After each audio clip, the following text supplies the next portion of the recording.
Alright, let us take a look at another option that Burp Suite gives us, which is Intruder. Now, you can consider Intruder as something made for brute force attacks. The definition behind it is that it allows us to change anything in the HTTP request and forward it, but it also allows us to change certain parts of HTTP requests by reading stuff from a list. Now, it might sound confusing, but let me show you what I mean.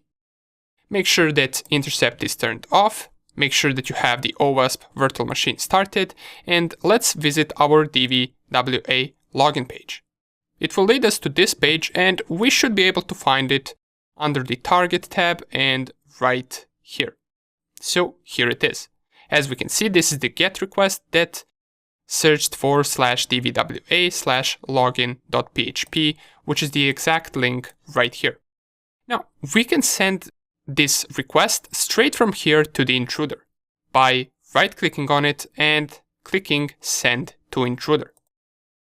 And as usual, you will see this Intruder tab light up. It will become orange. Go to it, and this is pretty much all we get. Now, it might seem nothing at the beginning, but we do have 4 different tabs for this request. So once we switch to the Positions tab, here we can see our HTTP request. Now, you will see some of the things here already light up, and these are the things that we do want to change because they might be important for us, which in this case is correct since these are cookie values, and in some attacks we might want to change the cookie value. But let's go with a different HTTP request. Let's go with an HTTP request where we try to log in. So let's go test and test, which is incorrect login. We will get the login failed error, and now let's try to find that request right here.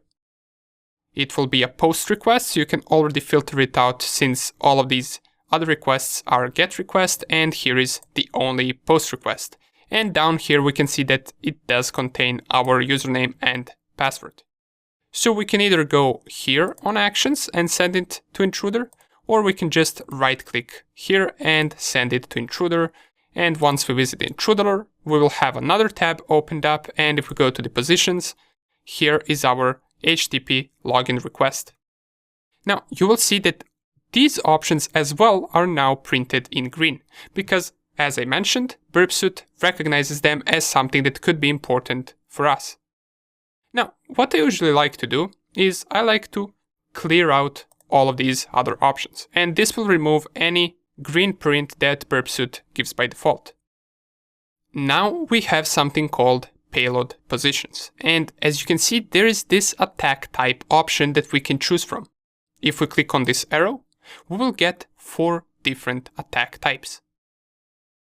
Now, to read more about these attack types, what I advise you to do is click on this question mark, and this question mark will open up a page that gives you all the detailed information about these attack types as well as what you can do with the intruder. If we scroll all the way down, it also gives you the explanation for Add, Clear and Auto button, which are the buttons right here on the right side. And under the attack type, we can read about each and every attack type that we want. For example, the sniper attack type uses only a single set of payloads. It targets each payload position in turn and places each payload into that position in turn. Now, in other words, this simply means that with sniper attack type, we can only select one word right here that we want to change. For example, let's say that we want to brute force this account, but we do know username and we don't know password. We would select the password field and we will use the sniper attack in order to brute force the password field.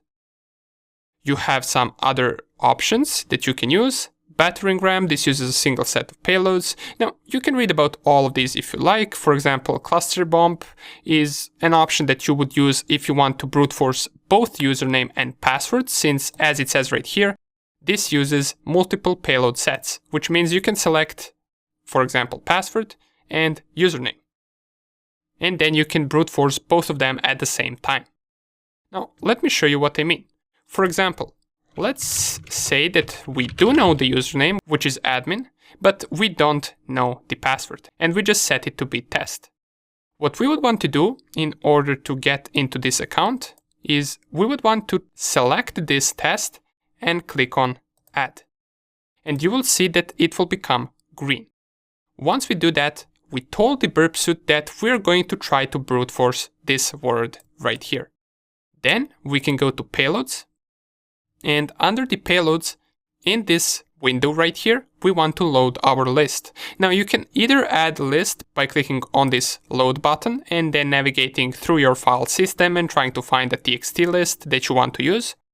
Or you can add some random words right here, for example, test123, test1234, 12345, let's say root, and let's also add the correct password, just so we can show you that it does work. And let's go password and password 123. Now, let's say that this is our list that we want to use. Once we select it right here, we can click on this Start Attack.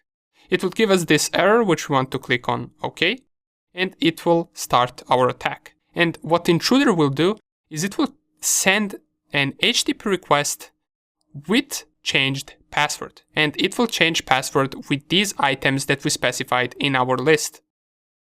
It will go for each password and it will perform the request. And we can see that we got status 302, which, if you remember, it does redirect us after we send this request. But what you can do is you can, for example, select the incorrect password. Now, in this case, we do know what incorrect and what correct password is, so we can just select the incorrect one, and we can right-click on it and click on Request in Browser. Or we can also choose Show Response in Browser. If we click on that, it will give us a link that we want to copy. We can copy that link, go right here and paste it. We get login failed printed a couple of times, and we do get correct login right here. Now, this is a bug because we only requested one password, but it does give us that one of these 8 passwords from our list did work and we did manage to log in. Since we already know which one it is, let's go to this option, select the correct password, which is admin, and show response in browser, copy the link. We can close this for now and we can go to that link. And here it is. Once we selected the HTTP request where the password was admin, now it logs us in because that was the correct password. How awesome is that? So we performed a small brute force attack right here. Now, this is not that practical, and we're going to talk about that more once we get to the brute forcing part of the course. For now on, we just took a look at a very simple brute force attack. Now, we're going to take a look at how we can deal with the problem once it redirects, because we don't really want to go and visit every single request for every single password just to see whether we managed to log in or no. We want another way that we can check out which password is correct much faster, right? Well, we will talk about that in the brute force part of the course. For now on, we checked out the option called Intruder, and there are many other options that Burp Suite allows us to use. However, we're going to check most of them out throughout the course. We just covered the basics of Burp Suite right now so we can get familiar with it. And if there is something that you didn't quite get or didn't quite understand, don't worry, we will practice it a lot throughout the course. For now on, it's just important that you do know how to navigate through Burp Suite, you do know what target tab is, you do know what proxy tab is, you do know how to intercept certain requests and how to remove the intercept. All of that is important. However, more advanced stuff we're going to cover throughout the course. Now we are fully ready, and in the next lecture, we're going to start off with our first vulnerability, which will be HTML injection. See you there.